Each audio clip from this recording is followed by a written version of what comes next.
quorum, and we could do our compost video maybe while we're waiting for the two members who are on their way. Okay.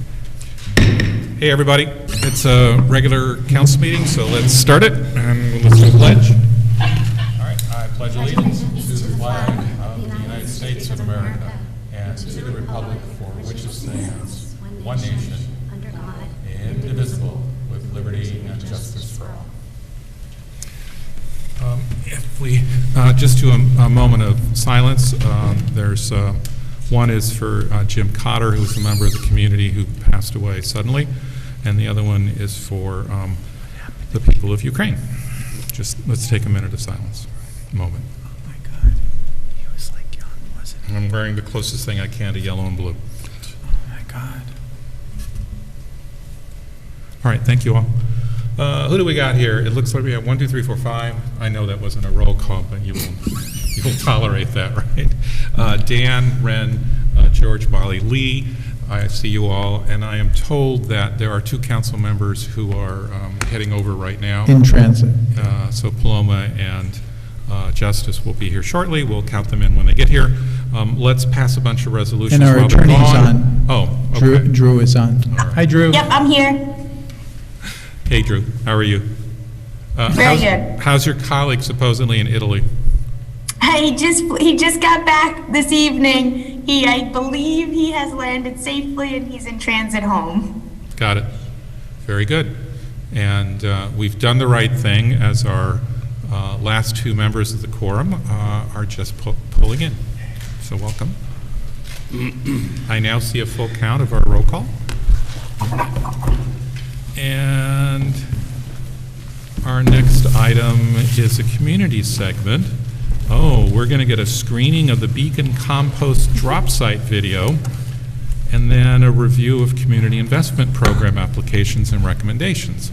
So video first. Who's doing that? So Ben is going to queue up the video here, and we'll just run it. It's just over 3.5 minutes, and Okay. we'll just let it run.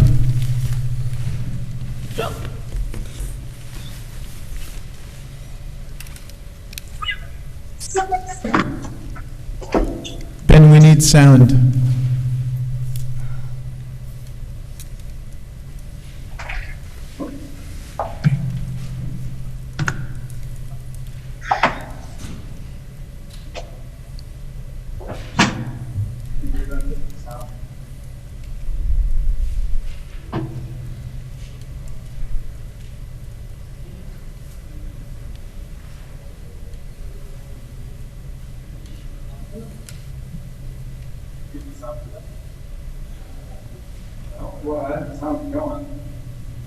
Do you want to start on, why don't we have Mark Price here? Maybe we can go to the next item, and then I'll touch base and see what is All right. happening. Mark, you want to come and talk to us about investment program applications?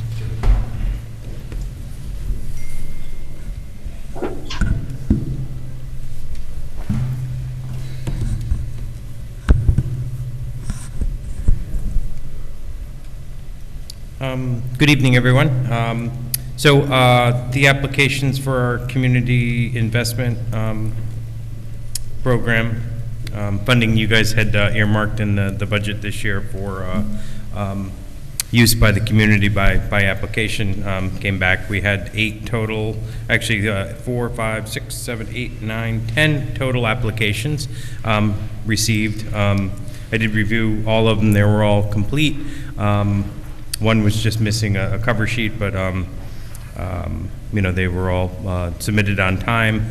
I did take a moment and look through them and make some recommendations based on what I saw. Obviously, you guys can make the choices you want, but I did start off that review sheet, if you look in your council packet, with 4 recommendations, and I, you know, sort of categorized them all based on, you know, the RFP, which I was recommending funding one from the youth category, the health category, the education category, and there may be a typo, but the last one was from recreation. So Cornell Cooperative Extension, Dutchess County, NAMI Mid-Hudson, the Foundation for Beacon Schools, and Beacon Youth Football. Not working. Didn't come through on YouTube. Oh, that's not me. They've got sound, just not the sound we want. And sort of based on that, the recommended funding was a little bit less than the amount requested, but all were able, to be funded at a level that would allow them to do what they had proposed in their proposals. And if you have any questions on, any of the applicants, I can do my best to answer them.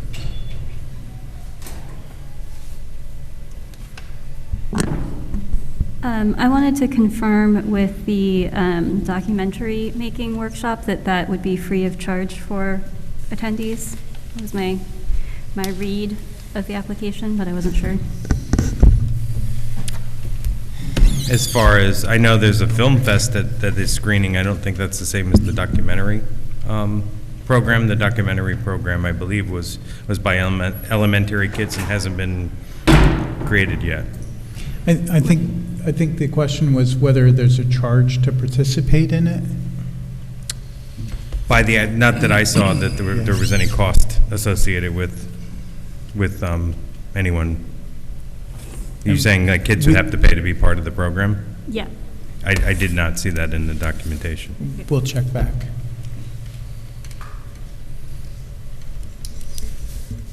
And we've put this on the agenda for next week's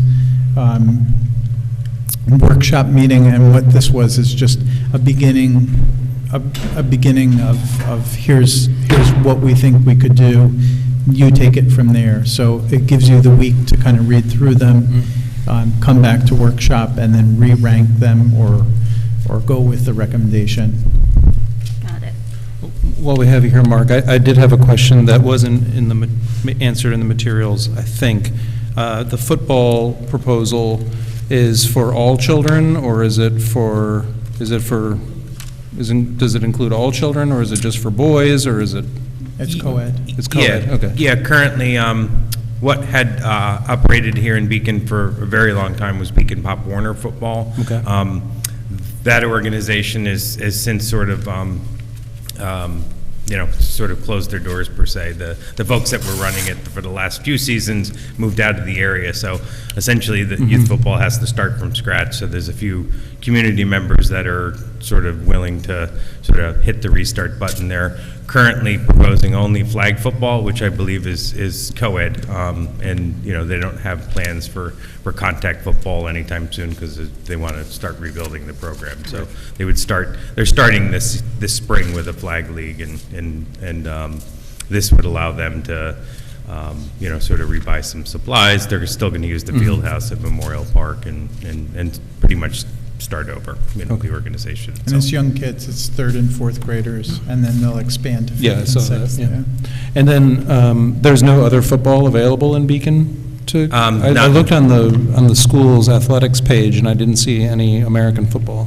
They fielded a modified and varsity team this year. They didn't have enough numbers usually they field a JV, varsity, and modified team. So in the last few seasons, they've had to sort of spread them out, so they've been fielding modified. Okay, thanks. With the football one as well, I saw that they're currently an LLC, but they've applied to become a nonprofit. Did they share any paperwork about their application to become a nonprofit? They literally were at the same time putting this application in, filing paperwork to become a small organization. So I did not see proof of that. So assuming that we're assuming the paperwork will go through, but if it doesn't, do they have fiscal sponsorship to be able to receive money? I'd have to follow up with them and find out, yeah. I mean, the other way we could do it is some of it is equipment that would go into the field house. So we could just do an agreement to buy the equipment for the field house, and which we own, and then we would just have a contract that says at the end of whatever term they use that field house, that equipment is the city's. So we could work around that. Sort of relate to what Chris said for the junior baseball team. I'm curious about the line between what we as the city pay for, part of the fields, versus what Beacon Junior Baseball has paid for in the past or continues to pay for. Yep, junior baseball is a separate organization from the city. They, their own entity. Anything related to the programming is paid for by junior baseball. The city essentially maintains the grass and infields and closes the field house in the winter, reopens it in the spring, meaning the plumbing and stuff like that. They have actually been great in the last few years. They've paid for maintenance to of the whole facility over there. They had an Eagle Scout project last year that painted all the dugouts. They paid to have the field house painted 2 years prior to that. So essentially our contribution is maintenance of the park. And is the batting cages, are those similar, or are those something that they themselves originally erected and then the city? They originally erected and have kept the upkeep on those, and they're usable, but they're definitely not in great shape. With Green Teens, have we funded them previously? I feel like there's been other discussions. We fund them in our last budget. We funded them at $10,000 last year for youth development programming. Oh, so it's Yeah. sort of like the initial thing that we're now expanding potentially to other programs. Yeah, as and well. the conversation with the last council was that we had been putting the money in and it had only gone to Green Teen, and they said, we'd like to expand the amount of money, and we'd also like to figure out who else might want to apply for that money and make it easy to do so. So we tried to design something that's reasonably easy. So is the question, we have this available funds, are we, relative to the recommended groups the 4 recommended groups, do we intend to split that equally among the 4? Or is the choice give all the funds to one entity? No, the recommendation was, you'll see the request in the overview, the spreadsheet, what they requested, and then what Mark was recommending, the level of funding. So it's different levels for the different programs. Like with the football, they wanted 6,000. Right. We wanted to help them get back on their feet because it was a great program years ago, and it kind of atrophied. But we didn't give them everything they wanted, just 2,500. Mm-hmm. Again, as a proposed, we just figured it would be a starting basis for your conversation at workshop. Yeah, there's 10 applicants, that requested what they requested. I just, thought I would give you a recommendation so we didn't start at scratch. I mean, you have 10 applicants to select from, so however you wanted to divvy it up, I think is your decision. I just figured I would at least give you in looking at it, what I thought would be a good funding level. Was there a general, how did you divide the recommended from the other applicants? In my head, you mean? Yeah, I mean, I looked at it by categories per se. If you look at the RFP, we say we'd fund in certain areas, and I just took my best attempt at, sort of reaching as many people, based on their funding levels in different areas. Mm-hmm. Yeah, we were trying not to do all of it in one bucket, so we tried to do something that was mental health related, something that was youth development, something that was strictly recreation, and then help me with the last one. Education. And then the education one was really hands-on and kind of cool. And that also got history, so we were like trying to get one from each. Mm-hmm. That's great. Each thing. And these were great applications. I mean, you got... that actually might be a nice basis for your participatory budgeting, because you're starting to think about, That's what I was thinking. what could you do with the rest of your money? With regards to the 4 that you've selected, you're recommending a smaller budget than they applied for. Have you spoken to the applicants whether they could use smaller amounts of money? I mean, some of them it's obvious because there's line item and you can see what they could probably do with the money. But have any of them said, does it work for them? Prior to the recommendation, most of the applicants had called and we talked on the phone in regards to what they were applying for and how we saw it, if it was going to be appropriate. So I didn't call them prior to this meeting and say, if we funded you at this level, would that be okay? Because you didn't say Dan's probably going to ask. Because you guys may make a decision, beyond that. Yeah. So, but yeah, in looking at the proposals, all of them looked scalable to some extent. Mm-hmm. Green Team, for example, it goes to summer wages, so right. They divvied up by summer wages. The NAMI looked like it was 3 different programs, so the potential to operate 2 of the 3 programs. And some of the other ones too, not to discount the other one, there's 10 applicants, I had made recommendations to 4, but all the other ones were, in some way, shape, or form, it looked scalable to an extent. It wasn't like we were buying a portion of a stove if we didn't give them all the funding or something. And the one that we recommended for the least percentage of the funding they asked for was the football. And I did talk to them and I said, we want to give you something, but like, would that amount work? And they said, yeah.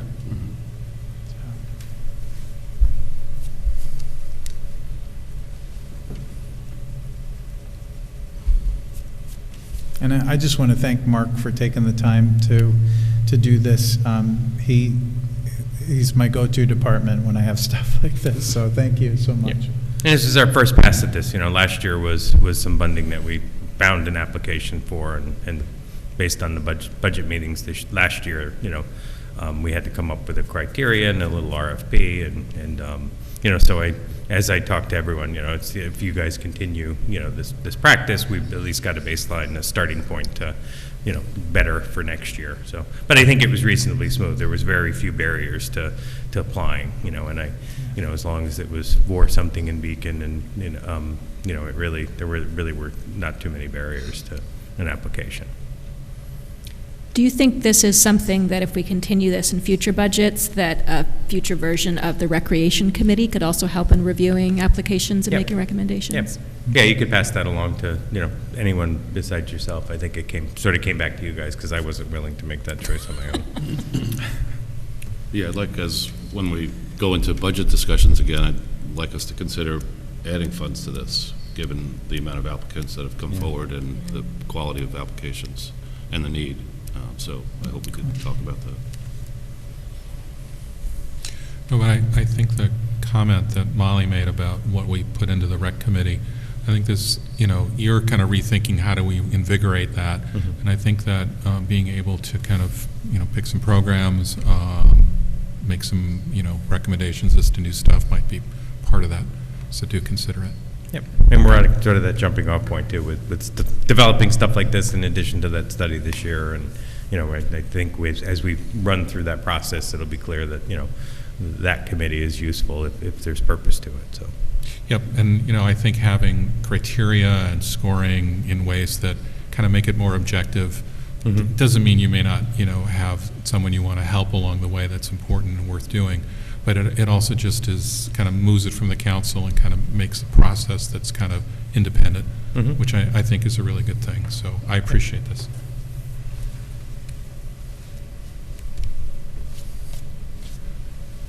Okay. Anything else? Now, so we'll ask you to make some determination on that next week at council at the workshop, and then we can formally adopt it the following week if you're ready. Okay. And thanks again, Mark. Great job. Thank you. Thank you for your Thank time. you. Thank you. Now, maybe there's a compost video waiting. Ben? Today you will learn how to take part in our communal drop-off program. Spoiler alert, it's super simple. Before we get carried away, does everybody here know why we compost? 1/3 of what we throw out can be composted. Our garbage is burnt at Poughkeepsie Incinerator. The more we burn, the higher is the impact on the climate change and quality of our air. But what's so good about composting? It's good for the worms? Yes, it's good for the worms, but not only. Compost strengthens soil by recycling essential nutrients back into the soil. Composting reduces waste and makes us less dependent on the incinerator. Composting decreases greenhouse gas emissions. Now you know. Time to learn how to take part in the Beacon Municipal Composting Drop-Off Program. We'll have 3 conveniently located spots for you to drop off your compost. Memorial Park parking lot, near the playground. West Center Street Beacon Rec. And Churchill parking lot, near the Hudson Valley Brewery. What can be composted? $1 million question. Veggies, fruits, grains, meat, dairy, fat, eggshells, nuts, shells, and bones. Coffee filters, tea bags, parchment paper, uncoated paper plates, even pizza boxes. Paper towels, napkins, toilet paper rolls, and brown paper shopping bags. Houseplants and cut flowers, but no potting soil though. BPI certified compostable product. Look for a logo before throwing. Remove all stickers from food scraps. They cannot be composted. And these things can never go into the compost bin. No plastic, please. No trash. Your doggy poop goes into regular garbage. You will need a small container in your kitchen to throw scraps in. Upcycle what you already have, or buy one designed for it. When full, if you can, please weigh it once or twice to know how much you throw with each batch. Make a note how often your kitchen container gets full. Rule of thumb, 1 gallon of packed food scraps weighs around 3 pounds. In the surveys, we will ask you how many pounds, approximately, you compost a week. Bring to the drop-off site. If you use regular plastic bags, empty scraps into the bin and do not throw in the plastic bag. If you use BPI certified bags, just throw it in the bin with the rest of your scraps. Easy, right? This program is part of a pilot to expand composting in Beacon, and we really need to know a little bit about your composting experience. We would greatly appreciate it if you fill in our simple surveys over a 6-month pilot run to help us collect data to present to the City Council in order to receive funding for further stages of the compost program. Have questions? Want help? Contact the Composting Help Desk.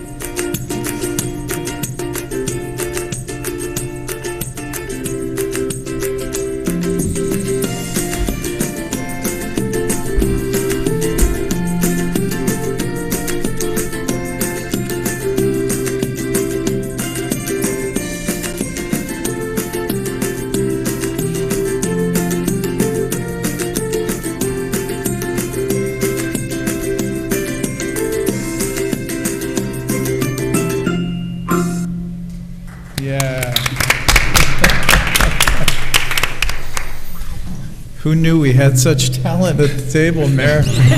So follow-up quiz, Lee. Do big pieces of plastic go in compost? No comment. I'll have to get remedial training, right? And there is a second video coming for the other part of our compost program. So this is the centralized drop-off stations we've set up. And then there's also the backyard bin program. So the CAC did a fabulous job. Sergey, with his filming and editing, and the second one is coming out and will be on our website shortly. Yeah, the biggest, dumbest pieces of that can't be composted were my objective to hand to them, right? So, anyway, okay. I think that takes care of our community segment, and now we've got public comment. So, we do have a notice of meeting location that we are both in person and online, and we'll start with public comments that are here, and anyone who wants to have a public comment on any topic tonight has up to 3 minutes, and the people who are listed are Pete Bailey first.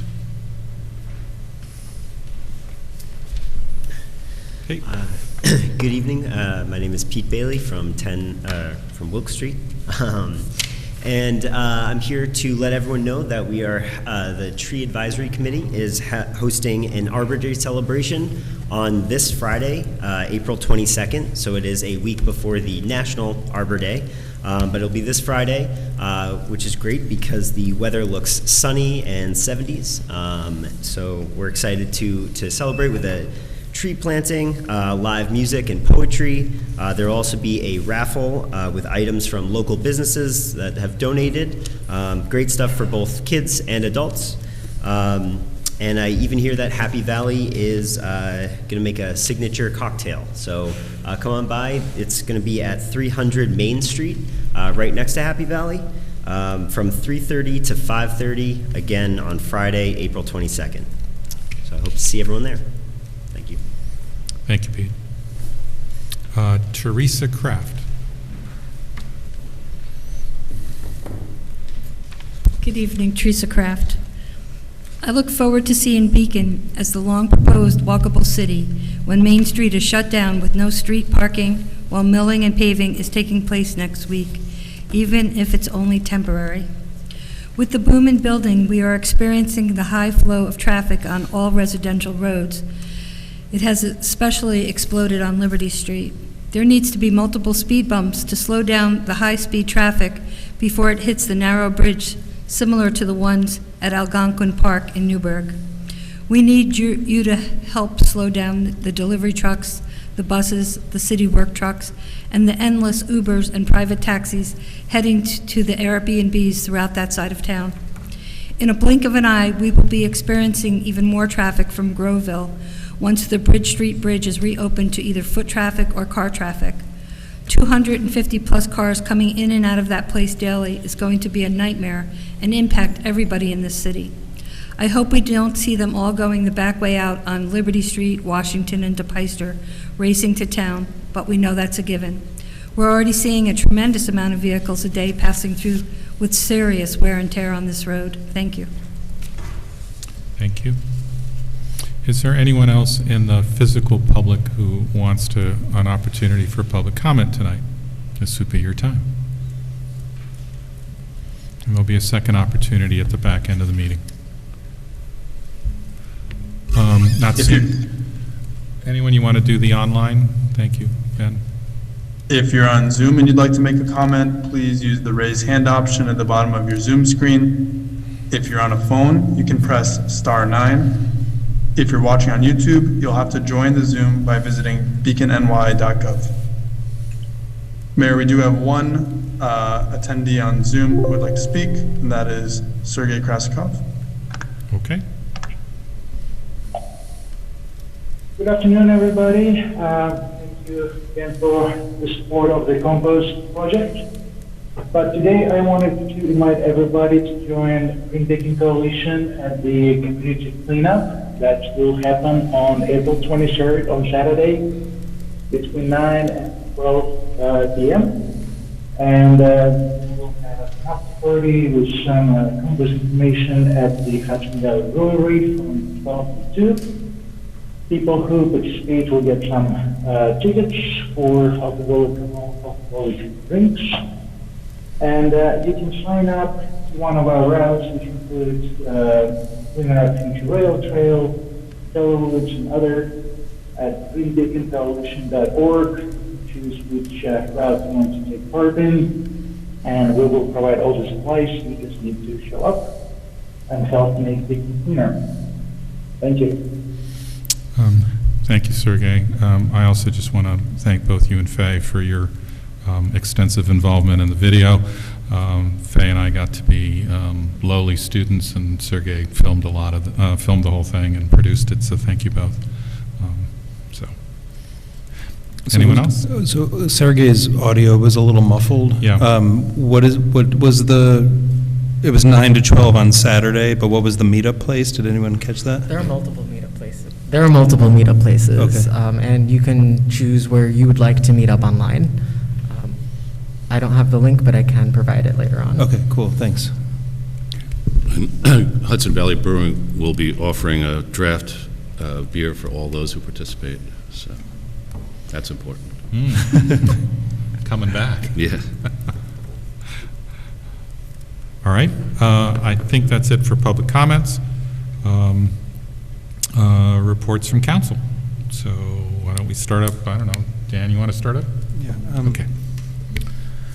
Yeah, I only had one thing tonight, and Lee already kind of touched upon it, but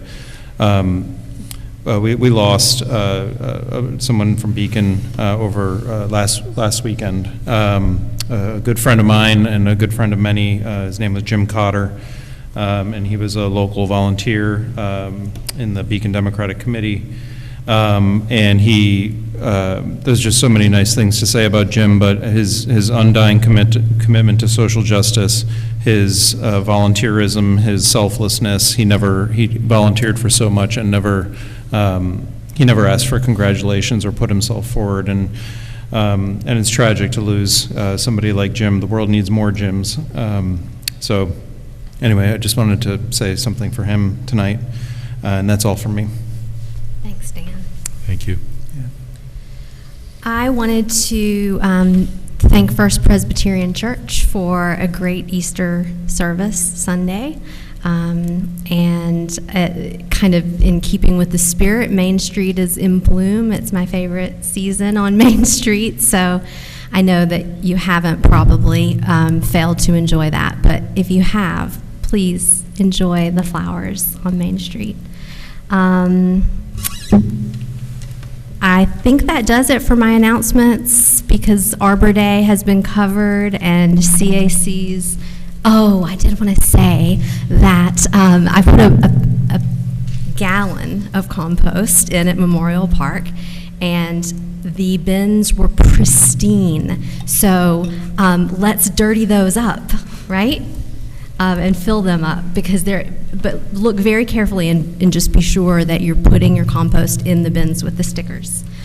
So I don't know, maybe I'll be able to increase my gallon a week. We'll see. Thank you for doing that. I wanted to thank everybody who came to my office hours the other weekend. Reminder that they are on the third Sunday of the month from 4 to 6 p.m. I do change the location, but had a really nice time in Memorial Park last time. I want to remind everybody that the community quarterly applications or survey for solutions are due this Friday at 4 p.m. Reminder that we are asking for answers to the question, what is a key aspect of community and public safety that is missing or requires improvement and that the city should provide? There's more information about the community quarterly, which has 3 different parts, but the first is this survey for solutions, and those solutions are due this Friday. And I will leave it at that. Okay. George? Regarding upcoming Earth Day, I just wanted to read a press release from that was put out by Hudson Valley Brewing. But they are, so Industrial Arts Brewing on 52, Hudson Valley Brewing, Sustainable Hudson Valley, and Hudson Valley Green Drinks are joining forces this Earth Day for a celebration of sustainability and green energy. Both Industrial Arts and Hudson Valley Brewing will be hosting regional vendors in solar and geothermal energy, energy efficiency, electric vehicles, green real estate, community composting, and recycling. You can hit both breweries with a free electric vehicle shuttle between locations sponsored by the Healy Brothers. You can also test drive an electric bike from Pedego Bikes and from both breweries. A portion of sales during the event will go to benefit Sustainable Hudson Valley. Plus, there'll be lots of upcycled giveaways for your outdoor projects. So it sounds like a fun and educational opportunity to support sustainability as well as our local businesses. So please come by. And that is on April 24th, 2022 from 12 to 6 p.m.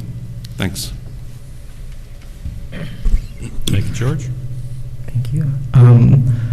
I don't have a lot this week, but on Wednesday at 9 a.m., grocery distribution is happening at Memorial Park and at 23 West Center Street. And that is for folks who, if you need food, there is food available at that. And let's see, on Friday at 4 Hannah Lane at 4 o'clock from 4 to 7, there is a clothing swap. So feel free to bring clothes that you don't wear anymore to that. And if you're looking for something new, you can swap it out. And then this upcoming Saturday, I feel like there are 3 Narcan trainings happening, but I'm going to tell you about 2 of them. One is at the Daydream Collaborative Clinic on 544 Main Street at 11 a.m. And the other one is at the Veterans Building on Main Street in Teller at 1:30 p.m. with the Beacon Volunteer Ambulance Corps, and they're doing that with Stop the Bleed as well. And lastly, I am hosting a ward meeting next month, Wednesday, May 18th at 6:30, and I will have more details on that as they come. But to keep up with what is going on and what I have to offer, I do have a newsletter that I mail out, and or not mail out, I send by email, and you can always book an appointment with me, a one-on-one, if you go to my little link website. It's linktree/Justice McCrae, so it's linktr.ee/Justice McCrae, and that is all I have. Thank you. Thank you. I have a couple of things. There's something called the West End Story Urban Renewal in Beacon project going on right now. It's a collaboration between the Howland Public Library, Beacon Historical Society, I Am Beacon, and local residents. For those who don't know, urban renewal was something that started in the 50s, and it was designed to replace what were referred to as slums with modern affordable housing. And as those of you who are already aware of it might know, that that had different impacts in different communities and actually often ended up displacing predominantly black and brown communities. But what these local organizations are doing is finding out how did it play out here in Beacon. And the reason why I'm bringing it up is that they are at this point of gathering stories. They have some ideas of eventually doing exhibits about it, maybe gathering, doing a StoryCorps version using students, but for the moment what I wanted to share is that anyone who's interested in sharing a story, we have lots of people who still live in Beacon or who know people who lived in Beacon or now elsewhere who probably have stories to share about how they and their community were impacted. So if you are one of those people and know of someone, I wanted to share different ways that you can reach out to share your story. One is to show up at the library or at the Beacon Historical Society, and they're welcome to take your details if you want to share. You can also ask particularly at the library for Michelle Rivas, who's spearheading the project for them. If calling works better for you, the number for the library is 845-831-1134. and Michelle's extension is 101. They also have an online form as well you can fill out. That's beaconlibrary.org, then /West End is all one word. And the other thing I wanted to say is that I'll be having my first office hours. If you want to join the Arbor Day celebration that Pete shared, that my office hours are from 4 to 6 on Friday, so you can come either before the celebration and after, and that will be at Homespun Foods on Main Street. Thanks. All right, thank you all. Just one thing. I have a couple of proclamations, but I'll do it after Chris has any updates. On urban renewal, I just want to note that a lot of the West End was dramatically affected. If you look at the relatively new housing, you can kind of think through, was this here 100 years ago? And you kind of know that's part of the urban renewal project. The home that we live in was originally going to be torn down. The houses behind us were part of urban renewal. The houses in front of us ended up being part of urban renewal, but there was a clump of older homes and the Dutch Reformed Church that survived. Our home was zoned for 14 apartments at one point, given the zoning, which was a disaster, and was slowly changed over time into historic preservation, single-family housing, which was what's initially there, with, because it's an historic overlay, the options of things like accessory units or apartments or other things. So yeah, it's an interesting period, and I'd like to learn more about it. I think we lost a lot, so, and we've survived. Some of it has survived. So I just wanted to add that. Nothing else, Chris? I just want to remind people that we're going to begin the repaving of Main Street from 90 all the way to Herbert. And we'll be starting next Monday, April 25th. We'll be milling that week, so there will be no parking on Main Street. We have information on our website that will be updated. We've put information on social media. We're going door to door with the businesses on Main Street to let them know, and we'll also be doing a swift 911 call tomorrow just to let people know this is coming. We're going to try to minimize the impact on businesses on Main Street and keep the street open as much as possible, but from 5 a.m. to 5 p.m. each day next week, there will be no parking on Main Street. If we complete the task earlier than Friday, we'll open the road earlier than Friday. We will definitely be open for next weekend, though. The following week, we'll be paving on May 2nd, 3rd, and 4th, and the street will be closed to parking again, and from time to time, we'll be shutting down sections of Main Street. So we'll put updates on the website. Thank you in advance for your patience with this. Doing this much paving and milling really is a benefit, but it is also going to be a little disruptive. So please be patient, and thanks. Does this impact the bus routes at all? Yes, and we've talked to Dutchess County Loop about them, so they're aware. So they're going to share? Yeah. Okay. Right, and so just to summarize, right, next week, only on the weekdays, Monday to Friday. No parking. No parking, 5 a.m. to 5 p.m., but you can do the overnight parking. Yes. And there'll always be a lane open next week on Main Street because they're removing the current paving. That's the first week.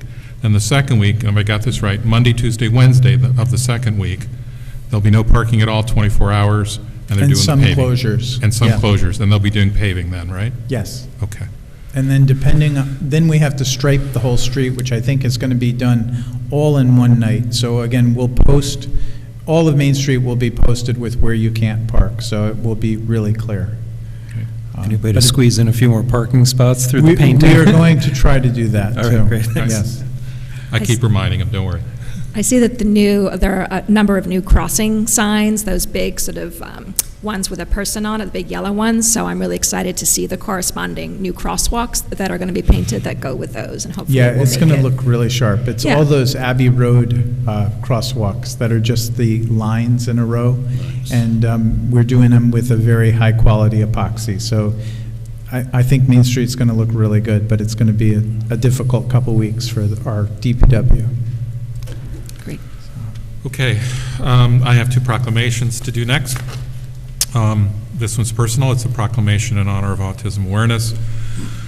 Whereas autism is a pervasive development disorder affecting social learning and behavioral skills of those affected by it, and whereas autism was once thought to be a relatively rare disorder, but with increased awareness and diagnosis, it is estimated to occur as frequently as 1 in 60 children. And whereas while there is no cure for autism, it is well documented that if individuals with autism receive treatment early in their lives, it is possible for them to make significant improvement. And whereas the Autism Society of America has spearheaded an awareness effort in order to educate parents, professionals, and the general public about autism and its effects, now therefore be it resolved that I, Mayor Lee Kyriakou, do hereby proclaim April as Autism Awareness Month in the City of Beacon, signed today. For those of you who know me personally, my spouse Elizabeth and I are parents of 2 daughters in the spectrum, so just so you know.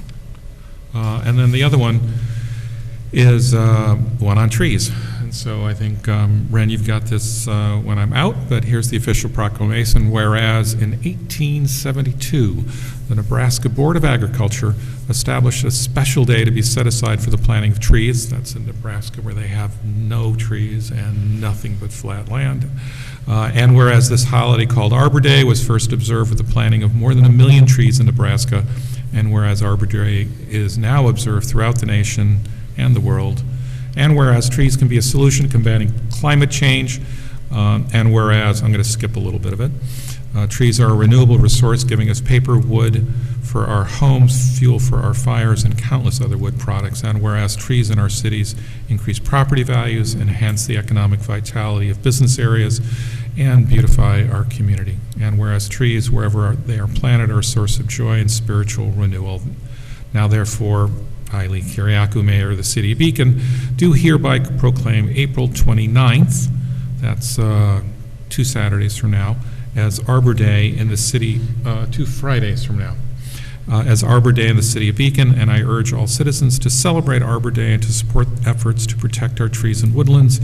And further, I urge all citizens to plant trees to gladden the heart and promote the well-being of this and future generations, signed on the 18th tonight.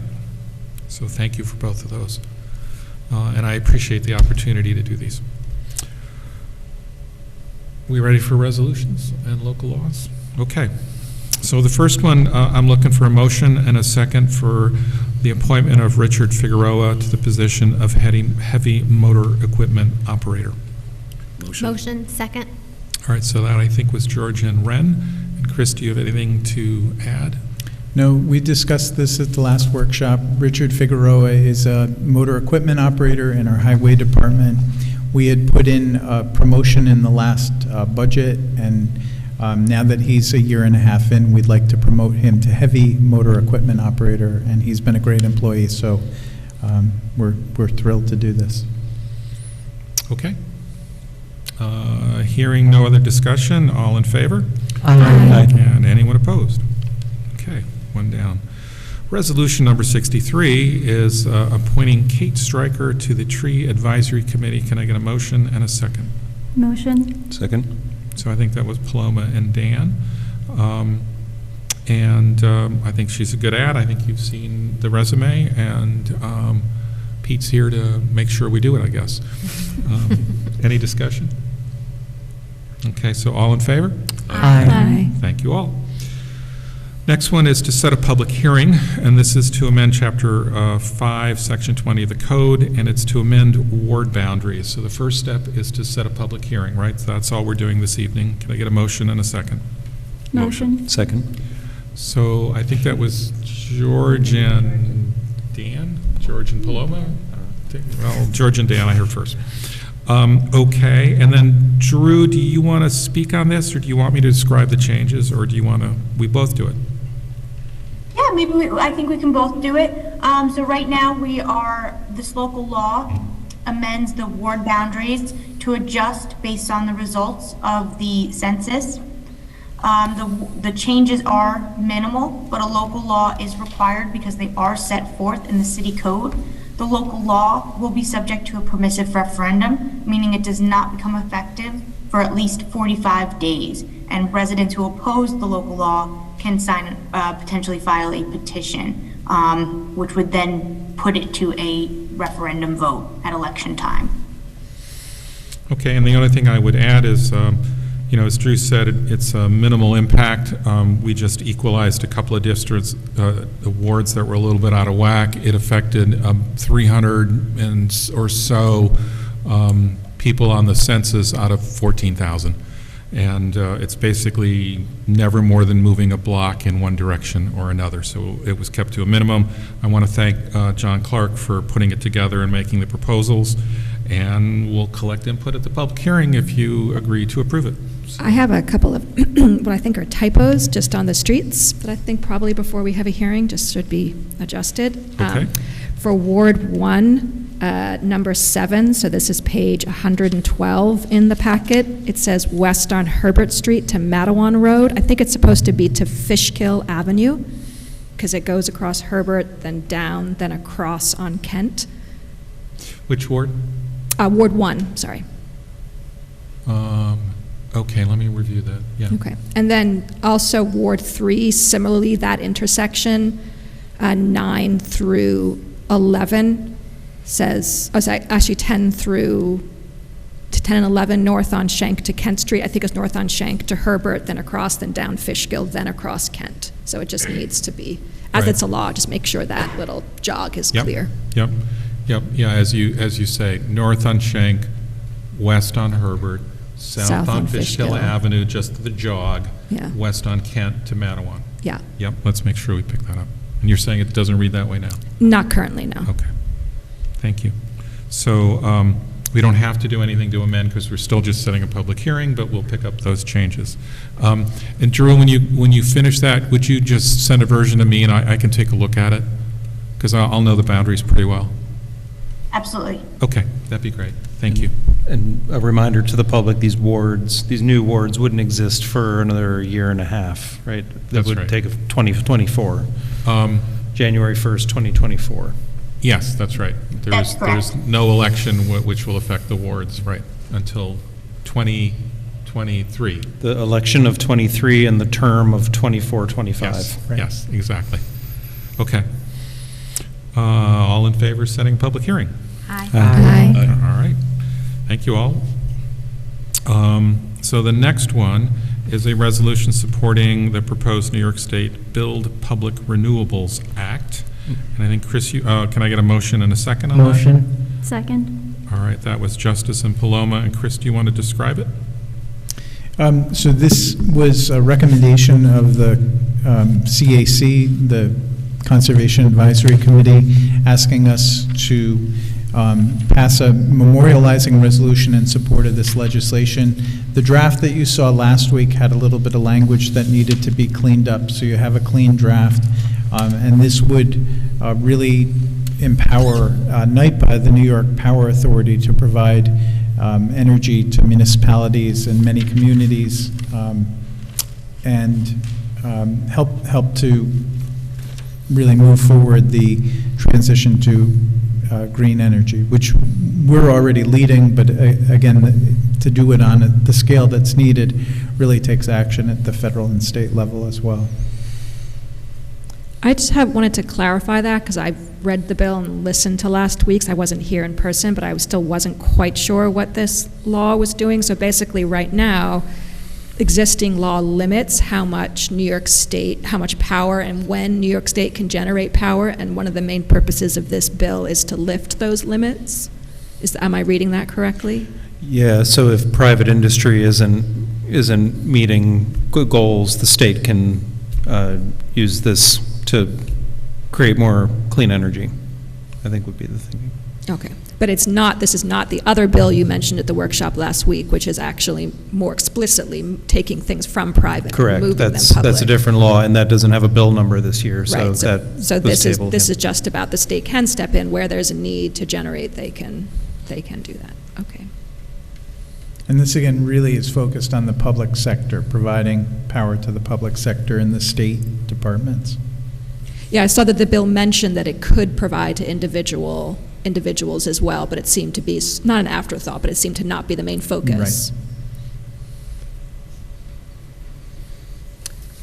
I did notice that a mention of Senator Skoufis and Senator Serino were not in this version of the bill, which is what I thought we discussed last week.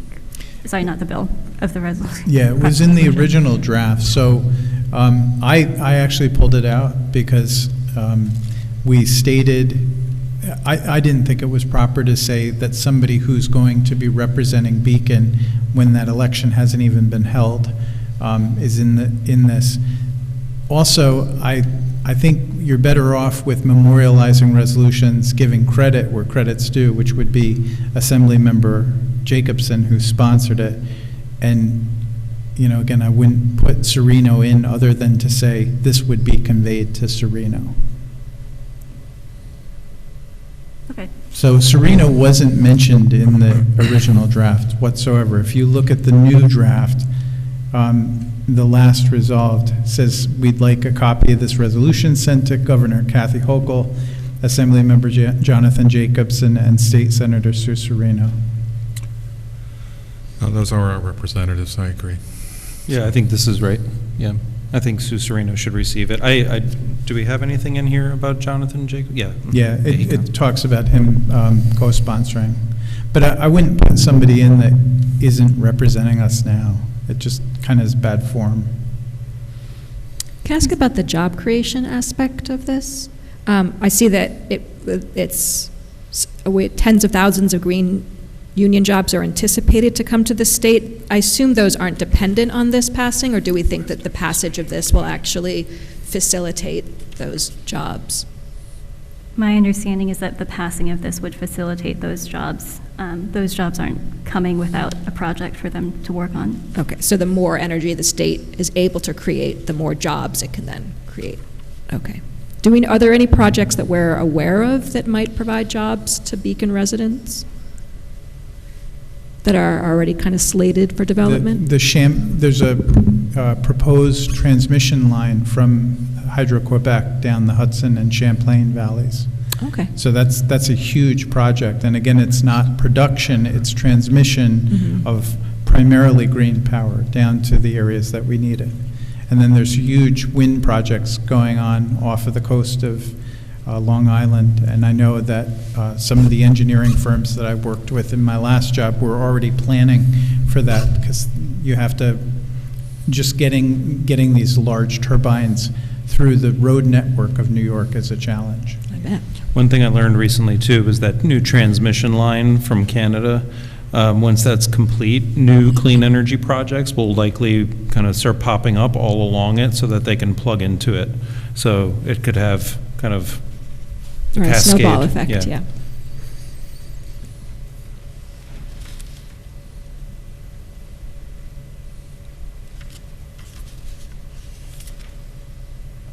Anything else? Okay. Are we ready to vote on it? Okay, so all in favor of this resolution, say aye. Aye. Aye. Anyone opposed? All right, and I was just checking the ward boundaries, you're absolutely right, so we'll get those corrected. And I don't think, it's just those two, the other two are okay. Yep. Yeah. Yeah, thank you. Yeah. Okay. And then the next item is a resolution authorizing the city administrator to execute an agreement with Architecture, Engineering, and Land Surveying Northeast, and that's for development of a lake management plan for our reservoirs. Can I get a motion and a second? Motion. Second. And that's Ren and Paloma. And Chris, are you going to tell us why we're doing this again?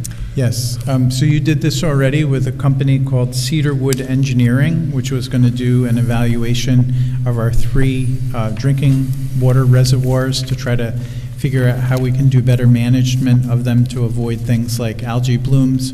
The person at that firm who was doing all of this work moved to a new firm. So Cedarwood sent us a cancellation of contract notice, and once Michael went to the new firm, we worked on an identical scope of work for the identical amount of money that we previously proposed, but we needed to have a new resolution because it's a different legal entity with whom we're contracting. And so this would, if we approve this, we'll have a report by next spring that our water department can then take next steps on.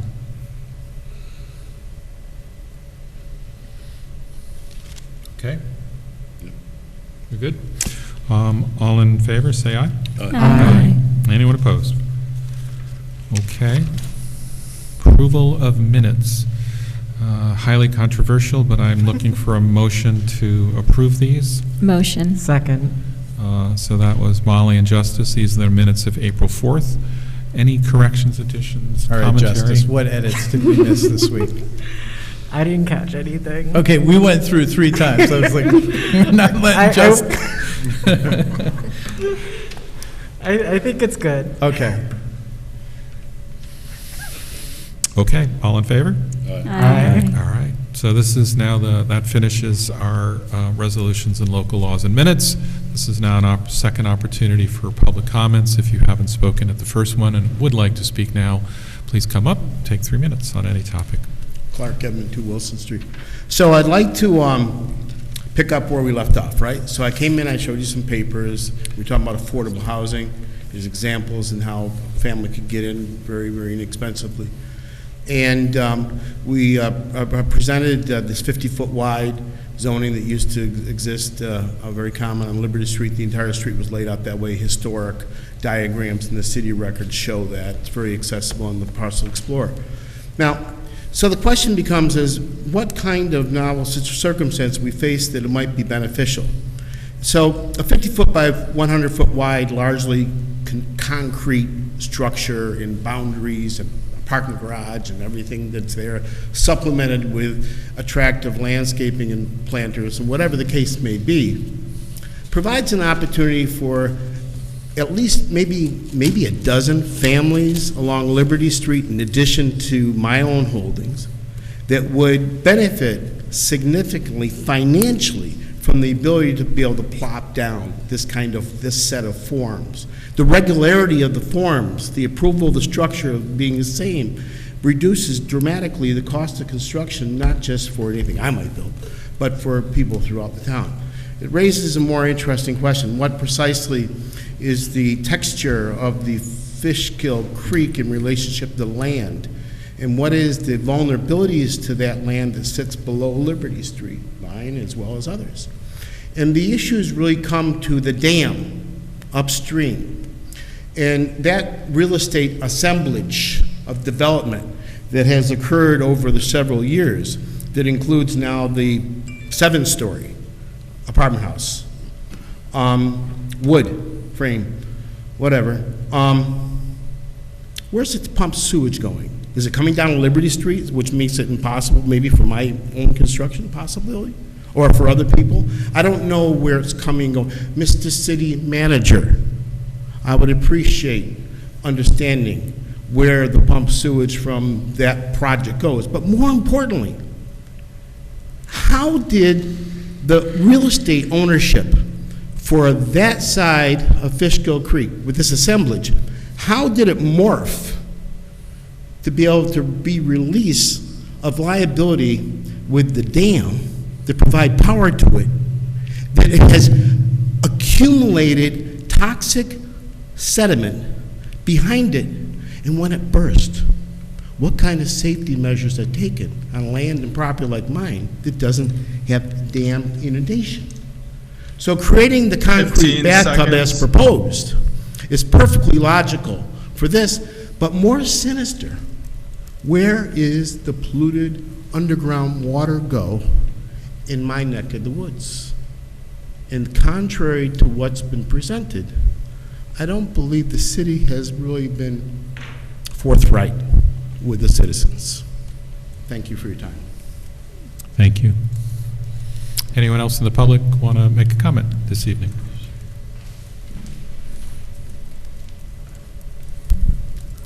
My name is Martin Fowler. I live in Ward 3.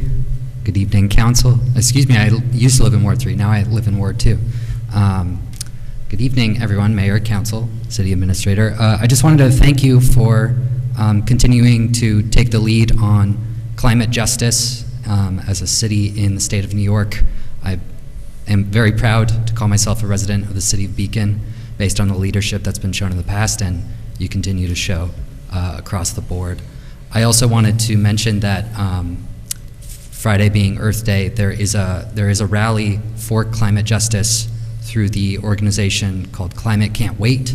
It's a rally in Albany, and I encourage anyone who is looking to support climate justice more broadly, including bills like the Public Renewables Act, to head up there and make your voices heard. I will be there. In addition, a good friend of mine who I hope will be able to call in on Zoom after me here, Vikas Ashoka, is biking from New York City, from Battery Park to Albany in support of climate justice this week. And he's here now, held a rally earlier this afternoon. This is sort of his midpoint on his trek, and he'll be in Albany with us on Friday. So check it out if you can. Thank you. Thanks. I think, are we ready to go online? Anyone else in the physical public want to make a public comment? So Ben, I think it's over to you on the online. Yes, Mayor, we have one attendee online, Vikas Ashoka. Vikas, go ahead. Hello. Hello, Mayor, City Council, staff, and audience. I want to say, first of all, thank you, Martin, for speaking so highly of me. I'm Vikas Ashoka. I live in Beacon. And I'm so thankful and appreciative of you all supporting the Build Public Renewables Act. Just wanted to call in and say that, yes, it is true. Me and some friends are biking from New York City to Albany currently to support a package called the Climate Can't Wait bill package, which includes this bill. So it means a lot that the city that I live in and love is supporting it as well. I'm with some of the trekkers and those supporters right now. Can I get a cheer? All right, I hope that didn't blow out your speakers. So anyway, thank you all, and I'll see the rest of my time. Thanks so much. Thank you. Anyone else online, Ben? No further speakers online, Mayor. Okay, I'm looking for one last motion. Motion to adjourn. Second. So Molly and Dan, all in favor? Any discussion? All in favor? Aye. All right. Thank you all very much, and appreciate you all for coming here.